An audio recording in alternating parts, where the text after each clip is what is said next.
बिस्मिल्लाहिर्रहमानिर्रहीम। अस्सलामु अलैकुम।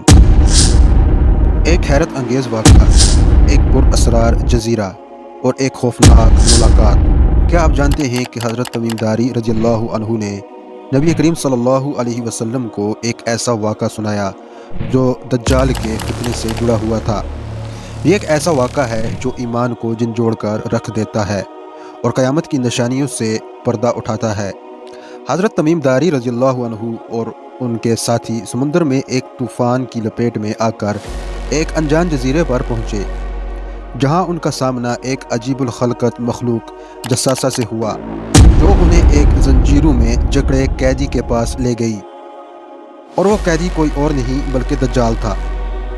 ये वही दज्जाल है जिसके फितने से नबी करीम सल्लल्लाहु अलैहि वसल्लम ने उम्मत को बार बार खबरदार किया। आखिर उसकी मुलाकात में क्या हुआ, दज्जाल ने क्या इंकशाफात किए और नबी करीम सल्लल्लाहु अलैहि वसल्लम ने इस वाक़ये की तस्दीक कैसे फरमाई, जानने के लिए वीडियो को आखिर तक ज़रूर देखें। दोस्तों, यहाँ आपको इस्लामी तारीख़, कदीम तारीख़, साइंस, टेक्नोलॉजी और दिलचस्प हक़ाइक़ पर मबनी मालूमाती वीडियोज़ मिलेंगी। हम आपको तारीख़ के वो राज बताएंगे जो बहुत कम लोग जानते हैं, जैसे बदर की जंग के हैरत अंगेज़ हक़ाइक़ या ताबूत सकीना की पुरअसरार कहानी। अगर आप माजी की दुनिया को जानना चाहते हैं और जदीद साइंस की हैरान कुन दरियाफ्तों से वाक़ होना चाहते हैं तो हमारा चैनल आपके लिए बेहतरीन है। नए और दिलचस्प मौज़ूआत के लिए हमारा साथ दें और हमारे चैनल को सब्सक्राइब करें। चलिए चलते हैं वीडियो की तरफ। हज़रत तमीम दारी रज़ियल्लाहु अन्हु का असल नाम तमीम बिन औस दारी था। आप कबीला बनु लखम से ताल्लुक़ रखते थे और कबूल इस्लाम से पहले ईसाई थे। आपका शुमार उन सहाबा कराम में होता है जो इबादत, ज़हद और दयानतदारी में नुमायाँ थे। हज़रत तमीम दारी नबी करीम सल्लल्लाहु अलैहि वसल्लम के ज़माने में ईमान लाए और 9 हिजरी में मदीना मुनव्वरा हाज़िर होकर इस्लाम कबूल किया। यह मशहूर हदीस सही मुस्लिम में हज़रत फ़ातिमा बिनत कैस रज़ियल्लाहु अन्हा के वास्ते से मरवी है। इस हदीस में हज़रत तमीम दारी रज़ियल्लाहु अन्हु का एक हैरान कुन वाक़ा बयान हुआ है जो दज्जाल के फितने से मुताल्लिक़ है। हज़रत फ़ातिमा बिनत कैस रज़ियल्लाहु अन्हा बयान करती हैं कि एक दिन नबी करीम सल्लल्लाहु अलैहि वसल्लम ने सहाबा कराम को जमा करके फरमाया, मुझे तमीम दारी ने एक वाक़ा सुनाया जो उनके ईमान लाने से पहले का है, और जो कुछ मैं दज्जाल के बारे में बताता रहा हूँ वो उससे मुशाबा है। फिर हज़रत तमीम दारी का वाक़ा बयान किया। हज़रत तमीम दारी और उनके साथी एक बहरी सफ़र पर थे कि अचानक उनका जहाज़ तूफ़ान की लपेट में आ गया। यह तूफ़ान 1 माह तक उन्हें समुंदर में भटकाता रहा, यहाँ तक कि वो एक नामालूम जजीरे पर पहुँच गए। जब वो जजीरे पर उतरे तो एक अजीबुल खलकत मखलूक से मुलाकात हुई जिसका जिस्म बालों से ढका हुआ था, यहाँ तक कि उसके आगे और पीछे की शनाख्त मुश्किल थी। उसने खुद को जस्सासा कहा और कहा कि जाओ इस इमारत में मौजूद शख्स से मिलो, वो तुम्हारा शिद्दत से इंतज़ार कर रहा है।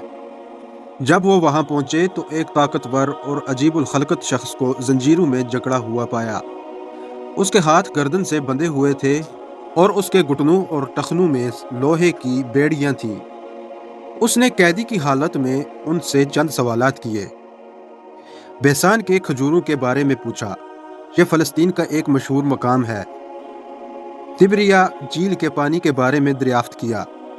ज़ुगर के चश्मे बखीरा मुर्दार के करीब का हाल मालूम किया। नबी आखिर ज़मां हज़रत मोहम्मद सल्लल्लाहु अलैहि वसल्लम के ज़ुहूर के बारे में पूछा।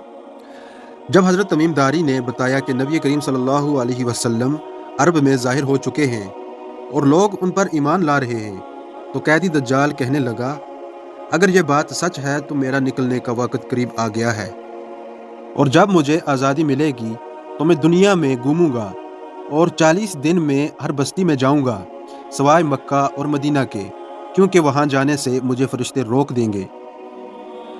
जब हज़रत तमीम दारी मदीना वापस आए तो उन्होंने इस्लाम कबूल कर लिया और नबी करीम सल्लल्लाहु अलैहि वसल्लम को अपना ये वाक़ा सुनाया।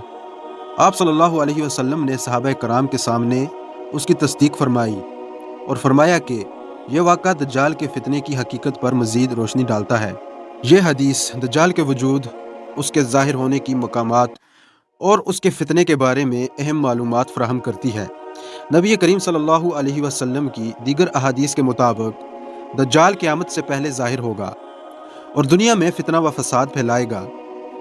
دجال ایک زندہ مخلوق ہے جو کسی مقام پر قید ہے۔ وہ اپنے وقت پر نکلے گا اور دنیا میں فتنہ پھیلائے گا۔ وہ مکہ اور مدینہ میں داخل نہیں ہو سکے گا۔ نبی کریم صلی اللہ علیہ وسلم کی پیشن گوئیاں بالکل درست تھی، کیونکہ حضرت تمیم داری نے غیر مسلم ہوتے ہوئے بھی یہی واقعہ دیکھا۔ یہ حدیث ہمیں دجال کے فتنے سے بچنے کی تیاری کا پیغام دیتی ہے۔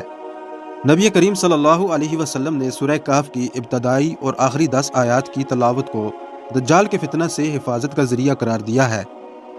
حضرت تمیم داری خلافت معاویہ بن ابی سفیان کے زمانے میں 40 ہجری کے بعد فوت ہوئے۔ دوستو، یہ تھے حضرت تمیم داری کے چند اہم واقعات۔ اگر آپ کو ویڈیو پسند آئی ہے تو ویڈیو کو لائک کر کے چینل کو سبسکرائب کر دیں تاکہ آنے والی ایسی اسلامک ہسٹوریکل ویڈیوز آپ کو ملتی رہیں۔ ملیں گے ایک اور موضوع کے ساتھ اگلی ویڈیو میں، تب تک کے لیے مجھے دیں اجازت۔ اللہ حافظ۔